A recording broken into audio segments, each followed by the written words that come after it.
Let's now speak to the Mayor of Portland, Pete Roper, who can join us. Mr. Roper, thanks for your time. I mean, the pictures we saw there of the inside of this barge, it looked actually quite luxurious. It's got a pool table, it's got a bar.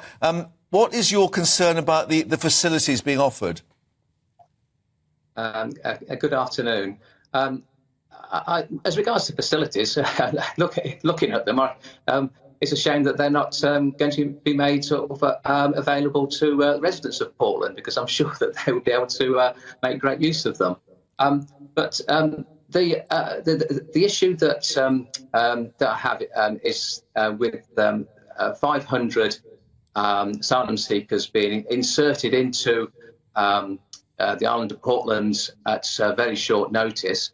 Is the strain that it's going to put on local support services, not only local support services for Portland residents, but also obviously for these asylum seekers themselves. We've got our health service has been sort of diminished a fair bit over the past few years. We've lost our hospital beds in our community hospital. We've also lost our minor injuries unit. So that any medical treatment that's required for these individuals will be dealt with in other hospitals within South Dorset. So there's this sort of knock-on effect. Let me just reflect on what Richard Holden, who's a transport minister, who did the sort of rounds this morning to actually react to this. I mean, he was saying this is not a type of prison.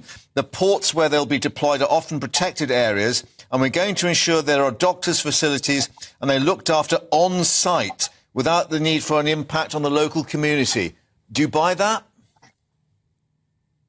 It's something which I've heard of. Obviously, there's another gripe that we have is that there's been sort of no consultation at Portland Town Council level, so that it's very difficult to represent the residents.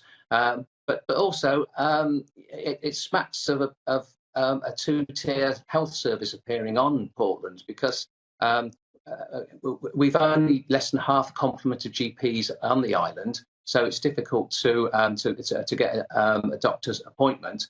But it seems to me that on this barge, there's sort of 24/7 basic medical cover, with obviously not waiting for days to get to see someone if you have a medical condition.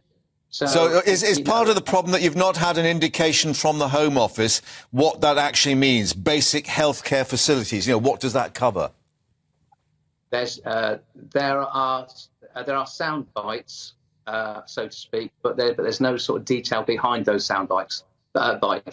I say, there's been no sort of consultation at a local level. It seems to me that they're Home Office are hoping that the voluntary sort of sector pick up a lot of the work on this. Portland has an amazing sort of voluntary sector. Again, it's very precious, and it's something which we don't want overrun. OK, well, we'll see, of course, what happens. The Home Office, I think, indicating that they'll try and make this happen within weeks. It is in Genoa, I think, in Italy at the moment. But we'll continue to stay in touch with you and get local reaction, of course, as indeed we look for Mr Drax, the MP. Thank you very much indeed.